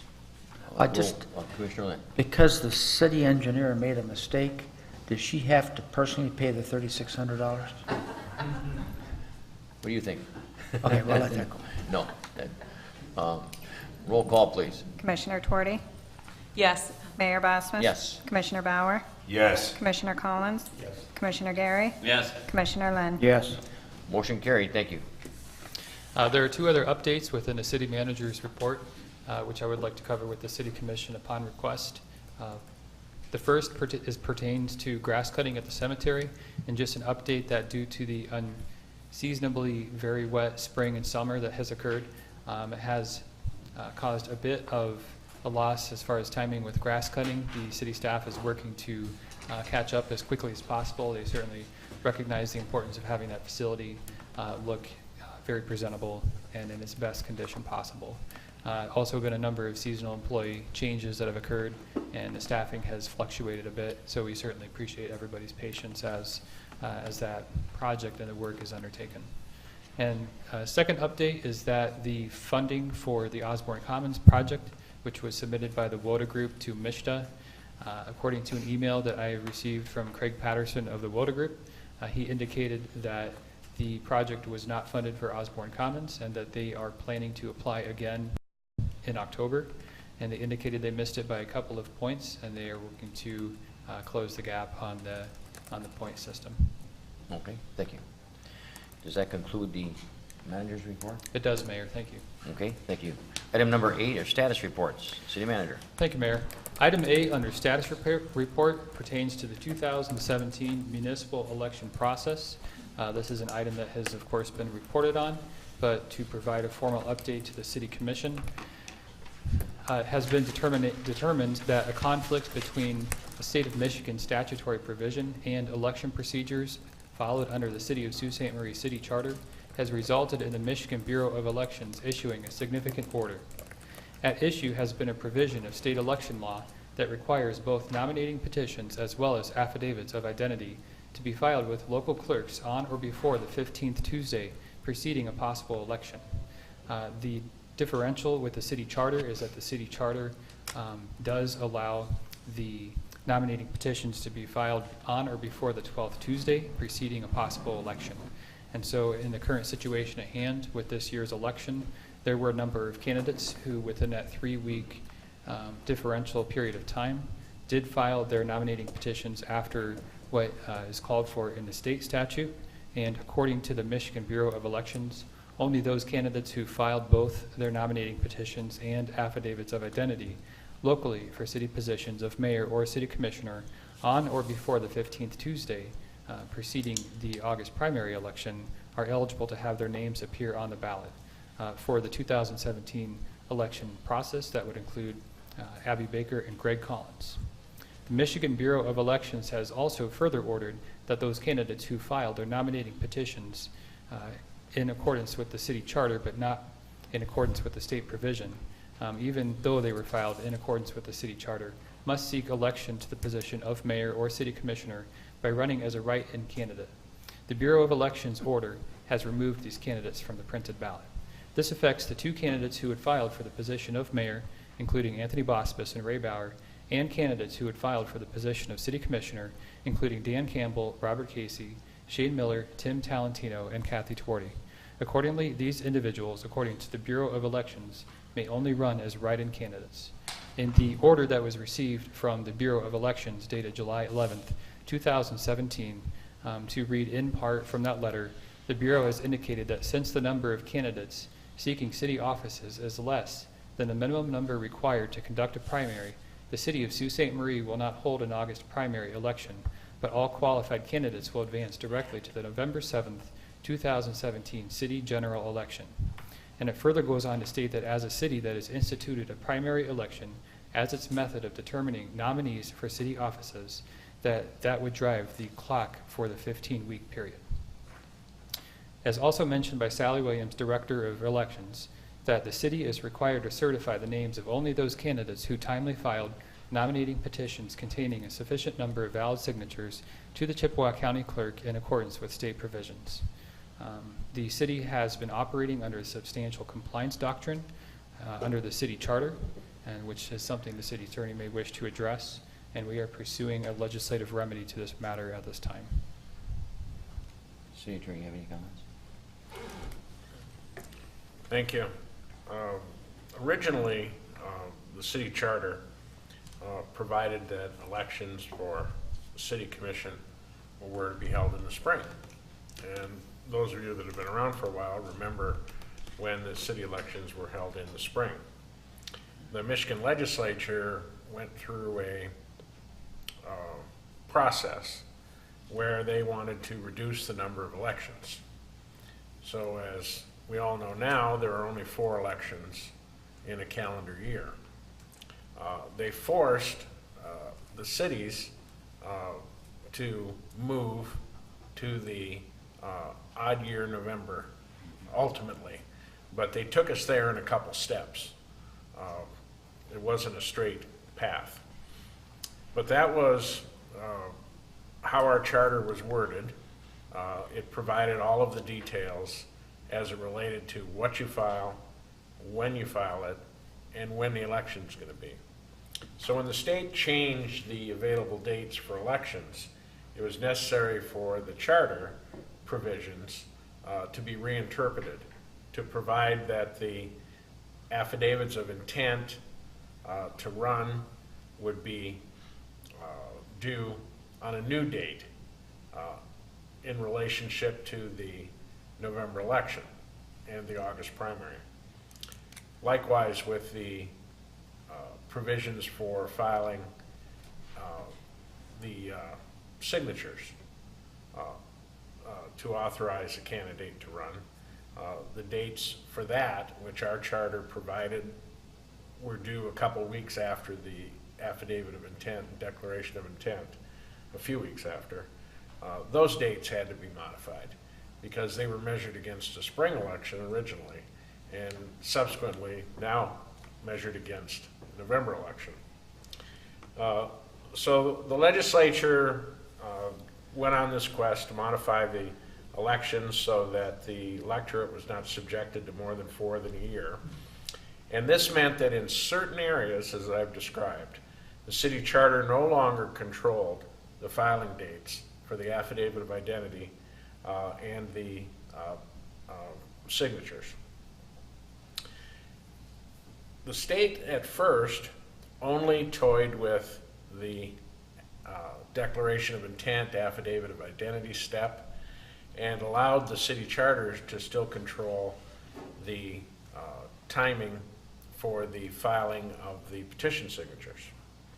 However, in 2012, the state made additional changes to the state law and made the petition filing date the same as the affidavit of identity declaration of intent filing date.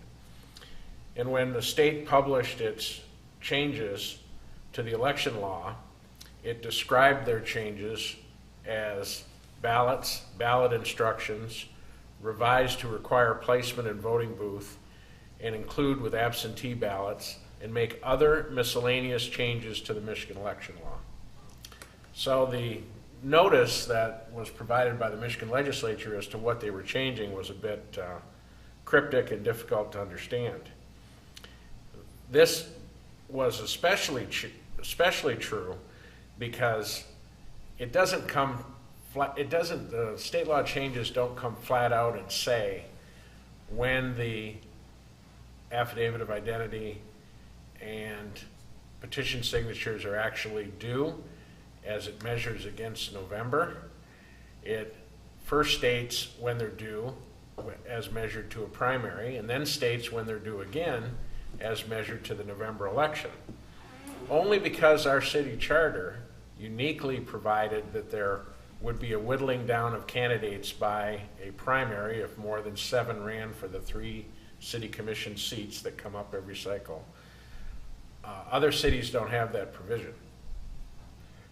So their measurement, they can still file, and their candidates are in the process of filing for November. The Bureau of Elections is telling the city of Sault Ste. Marie, because your charter contained a primary,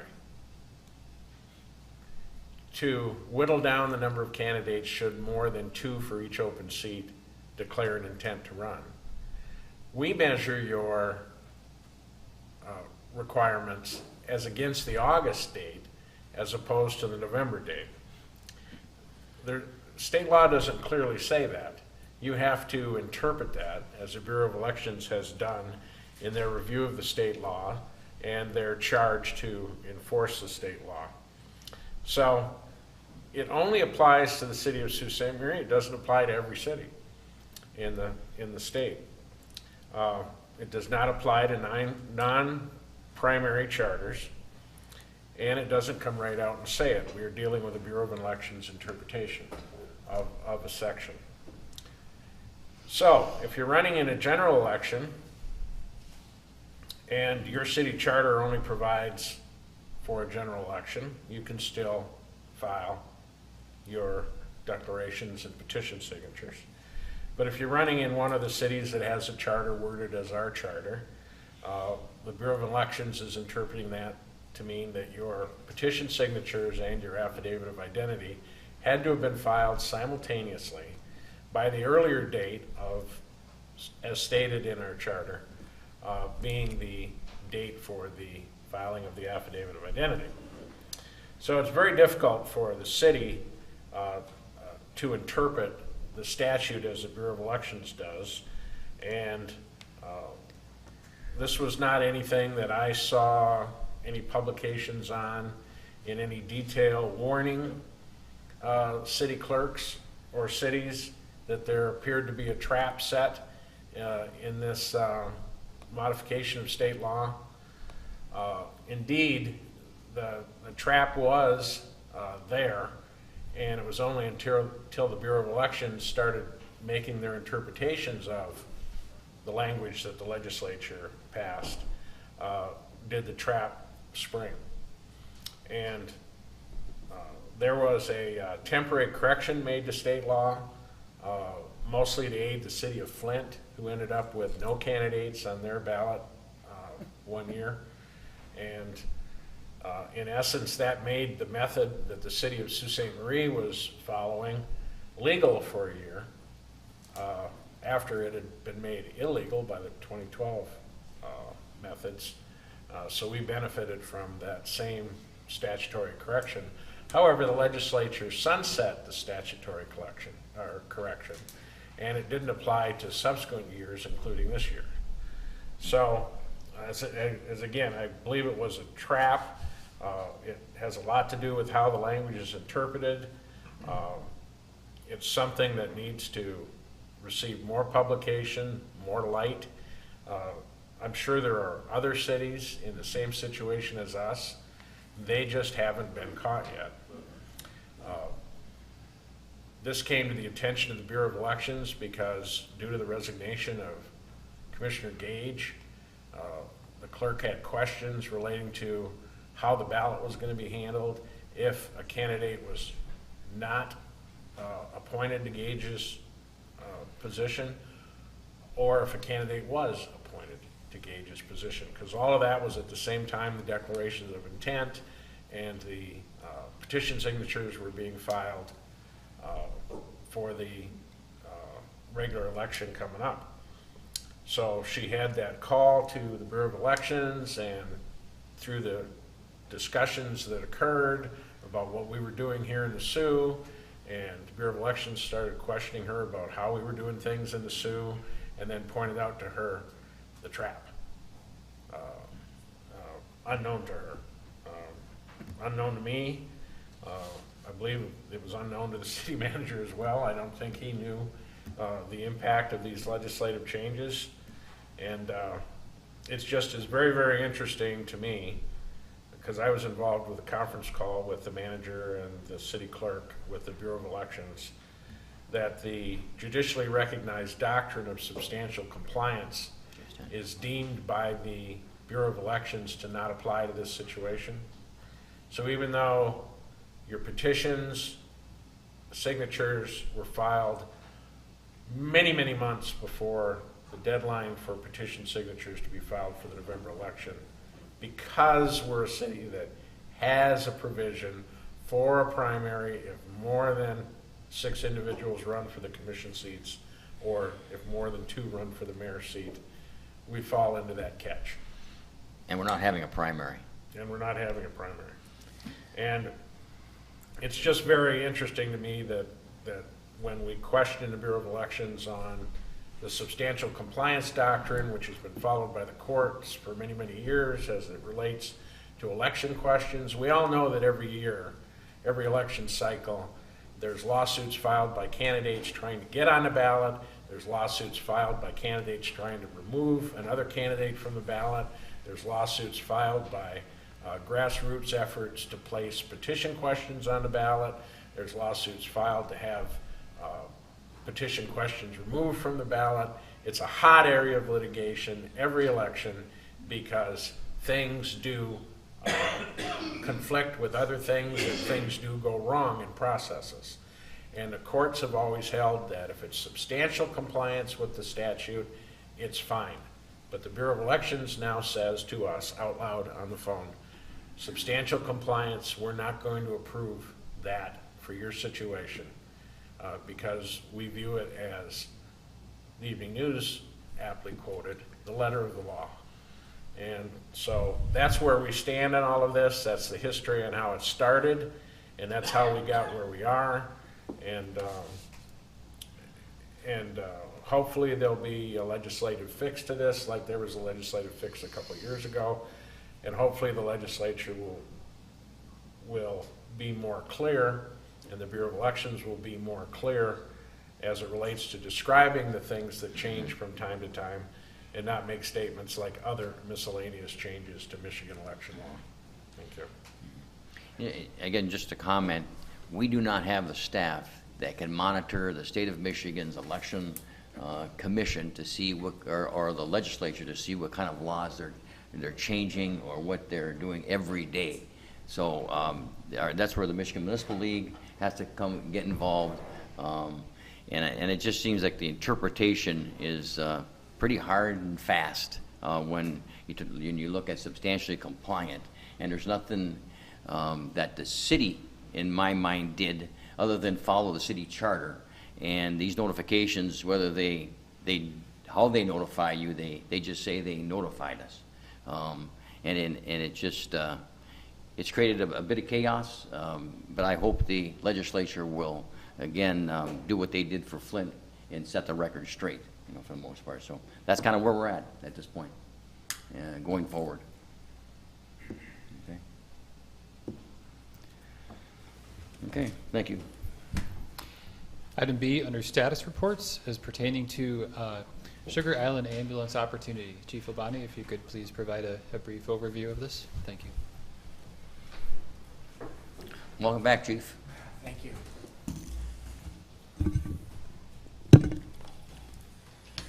I'll start with a little background. Sugar Island has been operating with a mixture of volunteers and paid individuals for approximately 8 years. Over the last few years, it has become increasingly more difficult for Sugar Island to retain emergency responders, which this is a global problem, not just in Sugar Island. During the 16-17 fiscal year, the taxpayers of Sugar Island Township paid an estimated $1,973.47 per ambulance transport, which equates to about $118,408.32 annually to keep their ambulance service solvent, which is currently done through regular taxes plus a 1.4% special tax ambulance levy. In order to seek alternatives to their current expensive EMS transport situation, Mr. Frank Handrajak, who is the Sugar Island treasurer, and Mr. Rick Roy, the Sugar Island supervisor, requested a meeting with me. On May 2nd of this year, the meeting occurred at the fire station, and a number of topics were discussed, some of which being the current fee structure that the city charges to both Sault Township as well as Bruce Township, both of which the city has agreements to supply ALS ambulance services with, as well as the possibility of a first responder team or group remaining on Sugar Island, a projected timeline if Sugar Island decided to put together an agreement with the city, as well as scenarios involving multiple ambulance runs within the city, and finally scenarios involving the Sugar Island Ferry not being able to make trips for various reasons. Mr. Handrajak and Roy also indicated that Sugar Island Township would also be seeking a 3 mil tax levy in the upcoming August election for ambulance operations in an effort to retain their current ambulance service as it's being operated right now. In which case the city's ambulance services would not be needed. However, the city's intercept services would still be utilized, so we'd be still used in some capacity. After the meeting at the fire station, I was invited to attend the second of 3 special board meetings, which was scheduled to talk about ambulance services. It was at this meeting that I explained to those in attendance, and this was held on June 28th, to talk about how medical insurance was handled for the city. Talk about how Acumed works, how the entire medical insurance billing system works. There was a lot of concerns about balance billing, and I put those concerns to rest about them being illegal and whatnot, as well as hardship cases and how those are dealt with in the city. I also got a chance to emphasize that the city is not seeking to take over ambulance services anywhere, and that the Sugar Island board sought the city out, not the other way around. As far as the first responder team or group, this is something that I encouraged. Obviously, if our city was utilized for ambulance services down the road,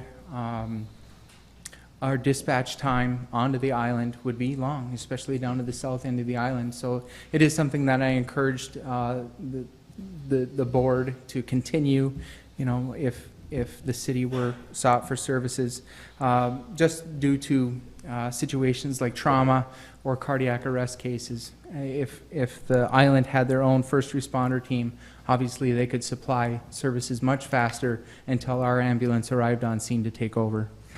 Such a first responder team, it was made very clear that that team would be the responsibility of Sugar Island, and the city would have no part in the responsibilities of that team, which they didn't have a problem with whatsoever.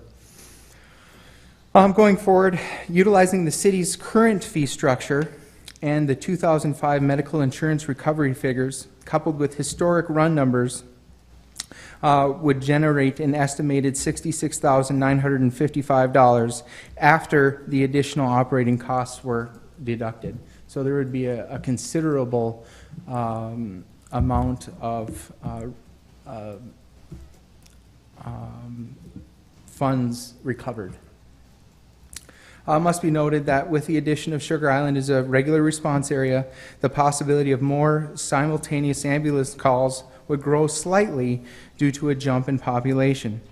Departmental operations, in comparison to how they are now, wouldn't change unless the population of one of the townships we serve or that of the city rose significantly enough to warrant the need for extra personnel to handle the heightened call volume secondary to the surge in population. As far as Sugar Island is concerned, they're in a holding pattern until their voting results are made official in August. That's where we're at. So I guess just to understand, we have the capacity to be a bit busier as long as we are reimbursed for that. Correct. So that we could generate somewhere around $65,000 roughly in Correct. revenue for the ambulance service. Their highest call volume in the last 5 years was last year, and that was 60 for the year. Okay. We already respond to a little more than 80% of their runs by means of providing them with intercept services. So already we're heading over to the island with either an intercept vehicle or an ambulance and at least one staff person. So if we were to go ahead or they were to request our services, then we'd be going over there with an ambulance and 2 staff people. Okay. And this is just initially, as this goes further, I'm sure you'll be coming back and making more Absolutely. presentations. Okay. Any questions of Chief Apani? Thank you. You're welcome. City Manager? Thank you, Mayor. Just appreciate the presentation by the chief, as well as the department's commitment to operating a very fine ambulance service. No question. Which would continue and likely become stronger with this opportunity. Thank you. Thank you very much. Item C, under status reports, pertains to the Garden of the Year program. Just a reminder that the City of Sault Ste. Marie is accepting nominations for the annual Garden of the Year program, and we're encouraging any interested individual to submit the name and address of the favorite garden to the city by Friday, July 28th. Gardens must be located within the city limits, and those receiving acknowledgement should not have received the award within the past 3 years. Okay. And finally, item D, under status reports, is an update from Jeff Holt, Executive Director of the EDC, regarding improvements made to the brownfield redevelopment process. Evening, Jeff. Welcome. Mayor, Commission, City Manager, Assistant City Manager. Thank you. Okay. The Brownfield Authority, or BRA, was established in 1998, and there have been several successful projects, which include McKinley Manor, which is the former McKinley School, Super Value, which included the former Standard Gas Station, and current project now is Family Dollar, which was the former Bambi Hotel. And the following are the improvements and updates that we have done in the past year with this process. The point of contact is the EDC. The Brownfield Authority was reinstated with amended bylaws, which was approved by this commission. The Brownfield process was streamlined and improved. The program is now connected to the EDC website, and the funds enable us to clean up blight in our city. Our future goals are continue to identify the process sites, continue to identify process sites, which increases the taxable value, working with the city to develop an inventory of potential sites and to promote the program to potential developers. Is that quick enough, Bill? You said to be brief. All right. That's it. This is ripping good stuff. Voted for you. That was condensed pretty good. City Manager, you have anything further? Appreciate the showstopper. Okay. Thank you. Anything else? That concludes the status report section of the agenda. Thank you, Mayor and Commission. Okay. Item number 9, matters presented by the public. Is there anyone in the audience like to make a comment at this time? Okay, hearing none, we'll move on to item number 10, matters presented by the City Commission. I know a number of us, let me just start off by saying if we have so much activity going on in this community, week after week after week. I can't imagine what the 350th anniversary is going to look like because, you know, the Gus Macker, Wizard of Oz, I know a number of commissioners that were involved in a lot of those different things. The city manager, I know, was involved in both those items. But another week filled with people in the downtown area, great weather, and the weather continues. And it's just great to see the business community is smiling now, and it's been just going 1 week at a time, continuing, and it started several weeks ago, and it just continues. So a great weekend in the community. Going forward, there's still a number of things going on, like the walleye tournament and that kind of stuff coming forward. The kayak area in Rotary Park. Again, I know we mentioned it a lot, but Dennis Doherty and his group and the amount of people investing in water boards, paddles, kayaks, people visiting the community, unprecedented. It just continues to go forward. But I had the pleasure of going to the Wizard of Oz on Sunday in the middle of the afternoon. It's 75 degrees, and at 3 o'clock in the afternoon went there, and it was just a real great, I mean, the kind of talent in the area, because it's not just Sault Ste. Marie folks that are helping to put that on. Sault, Ontario, the Wizard of Oz is what a tremendous play, and the amount of participants, and really well done. Met the orchestra director the night before. His name is Steve. He's a Sault, Ontario person, but it's hard to believe the kind of talent that is in the area, and we talk about that when we go to the hospice Madrigal dinner, and when you see the kind of presentation and singing that goes on there. So it continues on throughout the year, but 150 Gus Macker basketball teams in the area. So it was a great weekend again. So thanks to all those volunteers, Sioux Events, the DDA, the Main Street Committee, because those people are out and about and involved in all this stuff, along with the city administration, city staff that help put that stuff together. It just, you can see what happens when people work together, and that continues to get better and better and better each year. So as a commission, we certainly appreciate that, and as retailers and people in the community really appreciate that also. So I know Commissioner Bauer was involved, your family, in the Wizard of Oz, and what a presentation. It was, you know, and it goes forward. I mean, there are other presentations that are just as good, but I could imagine that as the backdrop kept changing, and how they painted the mushrooms and the stuff on that back drapery area. It's just beautiful. You think you were in Disney, you know, for the most part. Where'd they get all those green dresses? yeah. And the branches and stuff, how they came away with looking like a tree, and it was actually people in their hands. I mean, it's just really well done. It was excellent.